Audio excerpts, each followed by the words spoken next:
Aici avem, băieți, airbag-ul de 159 și aici ăsta e de GT, pentru că să vă arăt aici, am un volan frumos,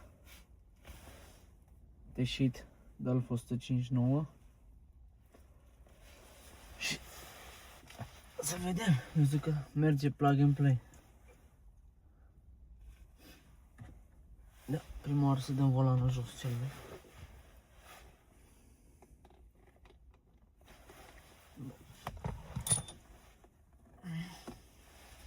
Cred că cu o cheie de 24, nu mai țin minte. Stai să... Merg după cheie și revin. Deci da, cu o cheie de 24. Să desfacem volanul. Trebuie să-l blocăm prima oară.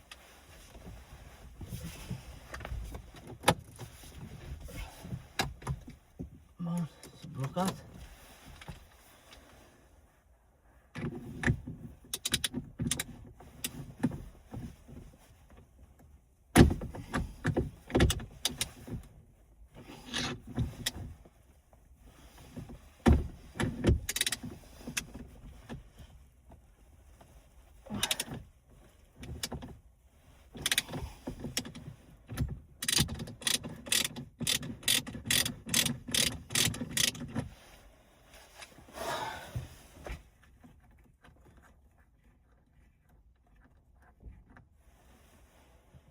Bun.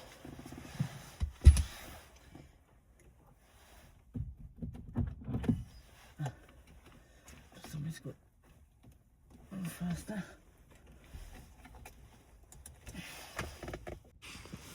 Și am revenit cu șurubelnița. Să scoatem asta.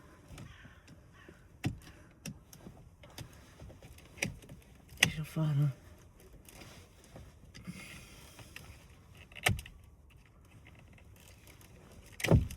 Așa. Bun. Scoatem volanul.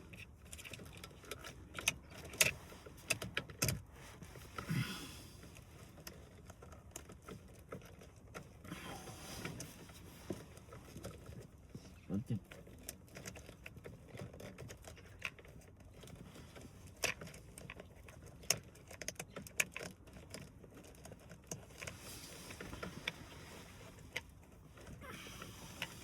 Întrebați de ce l-am schimbat, de ce vreau să-l schimb. E făcut de mine și aici jos e din kit. Și aici am pus eu ca o folie de alcantară, dar nu ce trebuie, pentru că normal trebuie așa să-i pun piele sau să-l îmbrac în carbon. Dar egal, o să încercăm să vedem asta de Alfa 159 Ti. Deci uite, la aici așa arată. Frumos cu inel roșu sus, alcantara. Și acum o să vedem dacă se potrivește.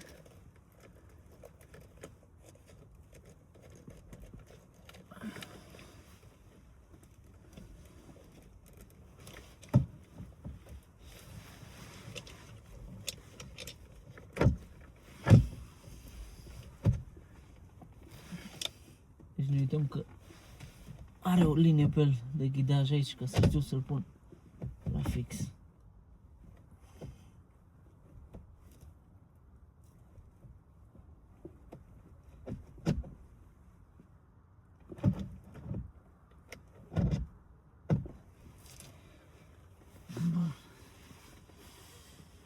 Da, deci văd că cred că comenzile nu o să meargă, numai dacă, poate dacă iau eu adaptorul ăsta de aici.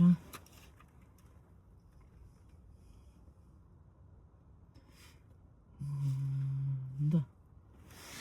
Cred că o să meargă dacă o să iau eu adaptorul ăsta de aici pentru comenzi și o să-l pun înăuntru aici. Să încerc așa. Sau, văd, dar deocamdată nu o să mă deranjeze chiar dacă nu se meargă comenzile. Deci după ce l-am pus pe linie, am pus mufa de la clanson. Acum îl prindem, îl fixăm.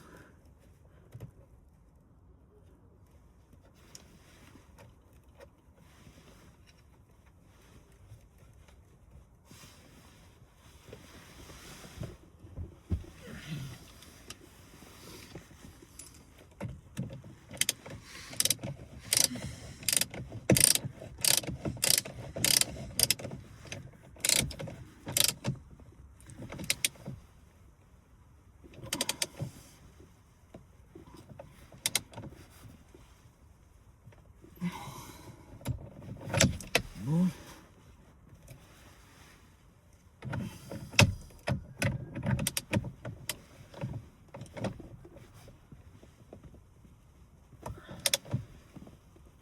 Bun, strâns cât trebuie.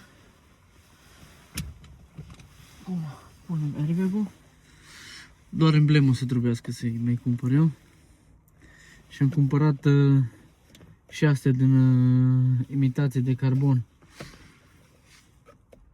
Dar nu știu ce să zic.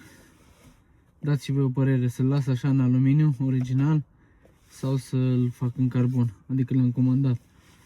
Nu știu cum o să dea mai bine. Acum o să montăm airbag-ul.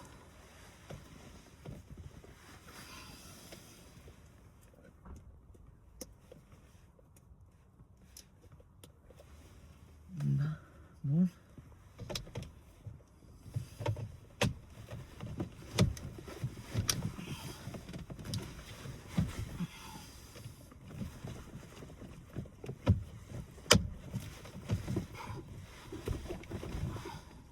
Mișto. Doar emblema mai trebuia să-i pun. În rest arată bine, zic eu. 159 cu volan de 159 cu Alfa GT. Deci chiar dă bine, zic eu. Așa măcar acum avem un volan frumos.